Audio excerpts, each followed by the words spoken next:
these drug cartels represent a clear and present danger to the national security of the United States.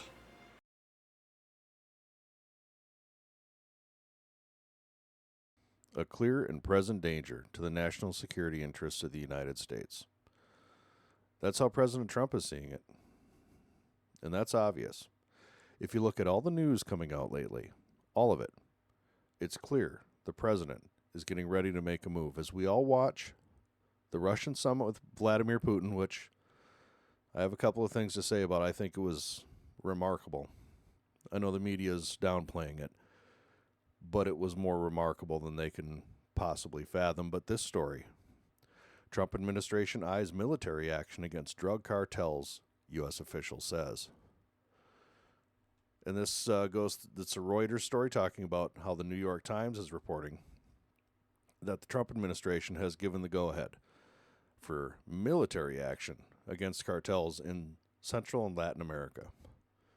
The New York Times reported on Friday that the Trump had secretly signed a directive to begin using military force against these groups.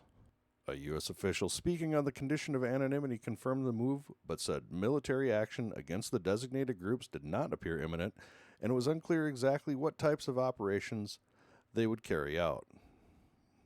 Well, those operations, they can take many forms. Many forms. But what we also see is the groundwork being laid. On this channel, I have followed this build-up for months.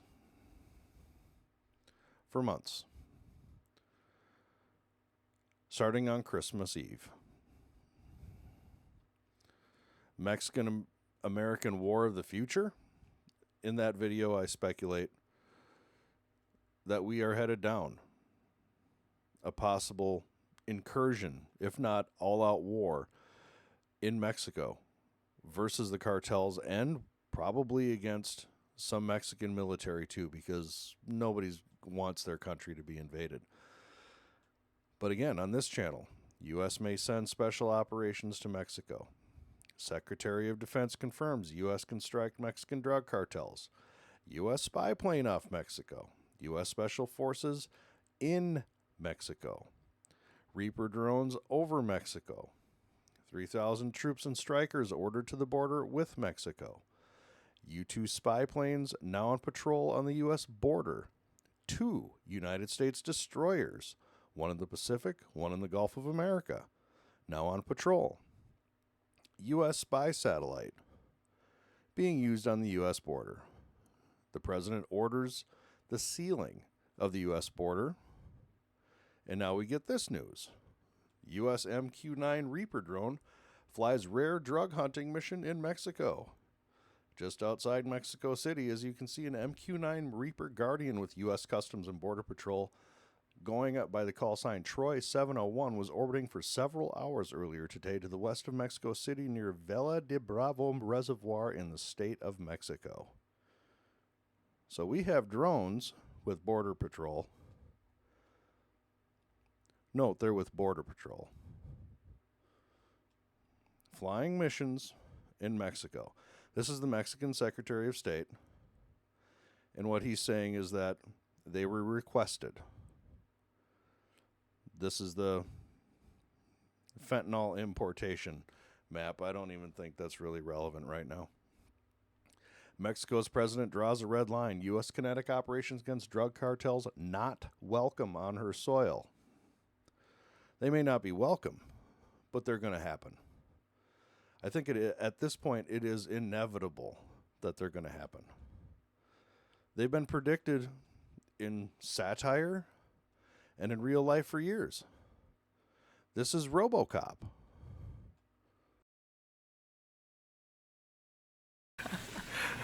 More fighting in the Mexican crisis today when American troops participated in a joint raid with Mexican nationals against rebel rocket positions in Acapulco. Now this. That was in the 1980s. Yes, that was satire, but Mexican forces, U.S. forces in Mexico, this is going to become a thing. This is going to become a thing. And again, this isn't just me predicting this. I've shown you the numerous videos on this channel.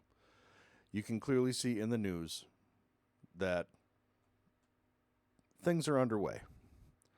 We have reconnaissance, we have boots on the ground assisting in the training of the Mexican military in this type of operation. You have the Mexican president out here saying that kinetic operations will not be welcomed on her soil. Mexican banks may soon face U.S. sanctions to disrupt cartel money, to disrupt cartel money laundering operations. Trump has a mandate from the American people to stop drug deaths crisis, a crisis that, for some reason, globalist Democrats allowed to accelerate through the open borders and failed progressive policies, city-state, blah, blah, blah. The point of this, Mexican banks. This is where we need to really check ourselves. Banks financing Mexican gangs admitted in Wells Fargo's deal. Wachovia, it turned out, had made a habit of helping move money for Mexican drug smugglers. Wells Fargo, which bought Wachovia, has admitted in court. So, and this isn't the only example of this. So I think we need to really check ourselves too. We can't just sit here and blame Mexican banks for laundering drug money when we have Wachovia, who was bought by Wells Fargo, who is not implied in any way. This was a previous entity, admitted to it. And again, this is the future. We keep seeing these conflicts overseas, Israel, Russia, China, Taiwan possibly, Pakistan, India, Africa, always on fire with, right now it's Rwanda and Zimbabwe. Right on our own doorstep. We've known about it for years. The U.S. military has known about it for years. So these step-by-step, gradual, incremental raising of the bar of reconnaissance, of assets, of putting things in place, getting ready for a strike, this is something the United States has been thinking about for a long time. This is portion of a presentation by Peter Zeihan at Fort Benning, Georgia, 3 years ago at the Maneuver Center for Excellence Conference. His subject, future conflict with Mexico. So this is Peru. The value-added industries that we think of as manufacturing are these guys. They make up less than 3% of their export portfolio. And again, this is typical. This is Peru. Here are our Mexican neighbors. The Mexican economy is larger. The Mexican population is more value-added and more skilled. And the Mexican export portfolio is more advanced than the entirety of Central Europe.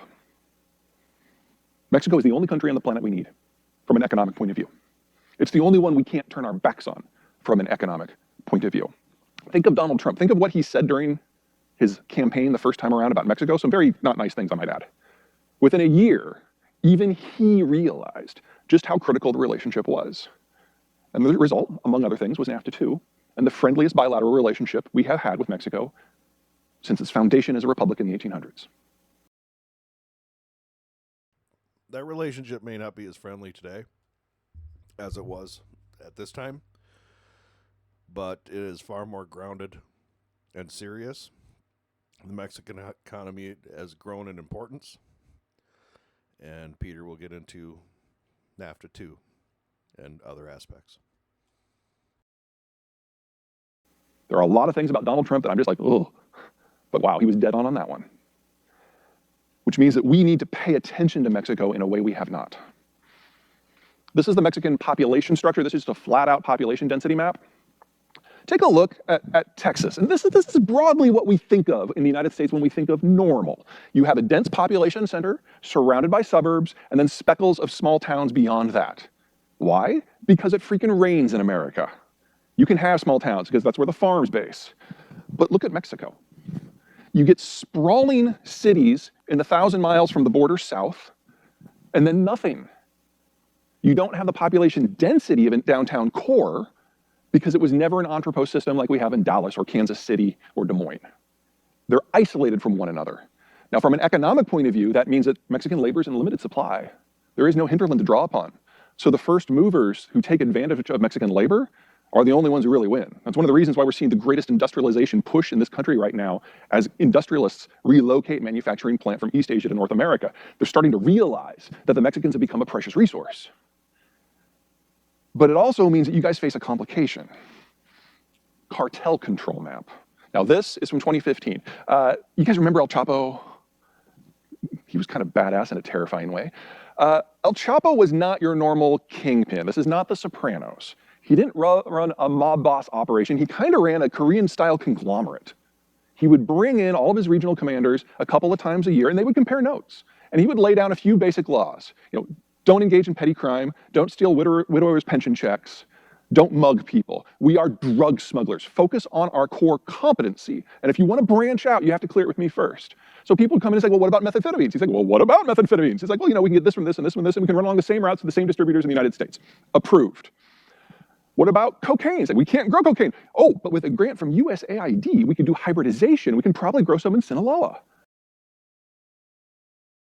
With a grant from USAID. Isn't that cute?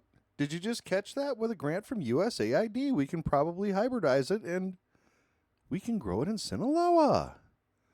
Isn't that wonderful? USAID, one more time, to the rescue, making it possible for your cocaine to be made closer to home. Approved. That's how he ran the place. So in 2016, he became our wanted number one, and we got him. And then he got away, and then we got him again, and now he's in prison forever. Removing that personality, the manager, the guy who saw drug smuggling as a business and not as warfare, changed the map. And here's where we are now. The Sinaloa was the orange. The blue is Jalisco New Generation. They used to be the enforcers for Sinaloa, and after El Chapo fell, they went into business for themselves. They see the drug business as a war. They see intimidation and mass murder as an end and not just as a means to one. Now, this would be bad for any number of reasons. You guys hear about the avocado ban that's in the country right now? That's Sinaloa. I'm sorry, that's Jalisco New Generation.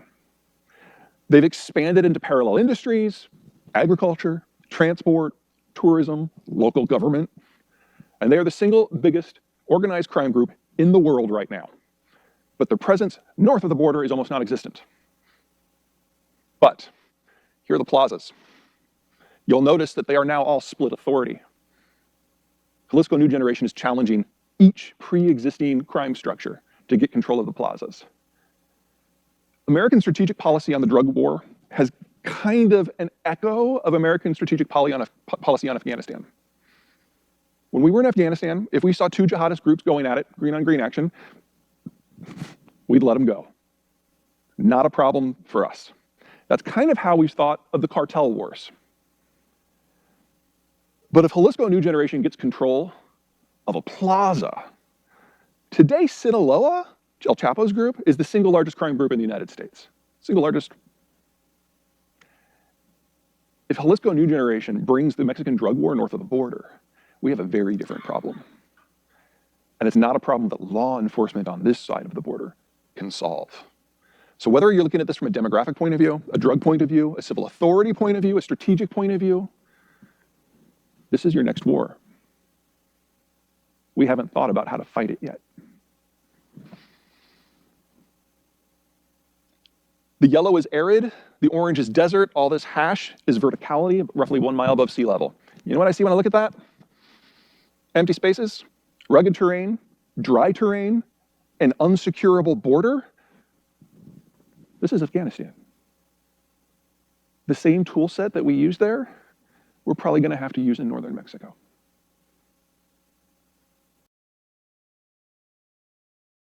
And you can see those pieces being put into place. Piece after piece being put into place.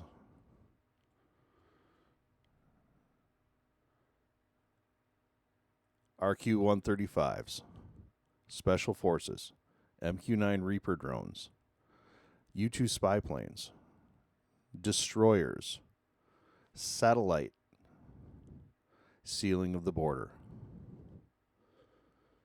Piece by piece, They've been put in place. Plus, I don't even have in here I didn't even mention the 3,000 troops ordered to the border, the Stryker Brigade from the 4th ID. Also, the anti-drone radar systems brought to the border, because there has been deaths along the border. They've been in the Mexican side. A U.S. Texas rancher was killed by an IED. I did that story on February 27th. Killed by an IED meant for a different Mexican drug cartel. As you heard Peter say, green on green action. We just let it go. Will we continue to let it go? If we strike into Mexico, will they not strike into the United States? It's my contention that they will. That any kinetic action we conduct in Mexico will be returned upon the United States. Should that stop us? No. But we need to be aware of the situation. We need to be aware of what we're looking at. I just want to bring this to you. Well, everyone's eyes are on Russia. Things are moving at the U.S. border. Hope you like, subscribe. If you do, I appreciate it, and I appreciate you.